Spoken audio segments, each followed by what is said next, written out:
புல்லமங்கலம் Wilson அவர்களின் customer psychology. 1 kilo சர்க்கரை கொடுங்க. டே சேகரு, ஐயாவுக்கு 1 கிலோ சர்க்கரை போடு என்று கடை முதலாளி குரல் கொடுக்க, கஸ்டமர் குறுக்கிட்டு, சேகர் வேண்டாங்க, சரியாவே நிற்காது, பழனி தம்பியை கட்ட சொல்லுங்க என்றார். பிறகு பழனியை நிறுத்து போட திருப்தியுடன் வாங்கி போனார். இவர் என்றில்லை, கடைக்கு வருகிற பெரும்பாலானவர்கள் இப்படித்தான். ஏன் இப்படி?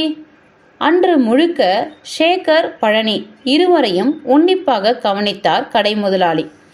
கஸ்டமர் சைக்காலஜி புரிய அவர் முகத்தில் புன்னகை மலர்ந்தது. சேகர் நிற்கும்போது தட்டில் அதிகமான சர்க்கரையை கொட்டி பின் அதிலிருந்து கொஞ்சம் கொஞ்சமாக எடுத்து எடையை நேர் செய்கிறான். பார்க்கிற கஸ்டமருக்கு அவன் ஏதோ தன் பொருளில் கையை வைப்பதாக ஓர் உணர்வு. அதுவே பழனி முதலில் தட்டில் குறைவாக சர்க்கரையை கொட்டி பின் கொஞ்சம் கொஞ்சமாக சேர்த்து எடையை நேர் செய்கிறான். இதை பார்ப்பவர்கள் மனதில் அவன் அடுத்தடுத்து சேர்க்கிற சரக்கு போனஸாக படுகிறது. அவ்வளவுதான் விஷயம்.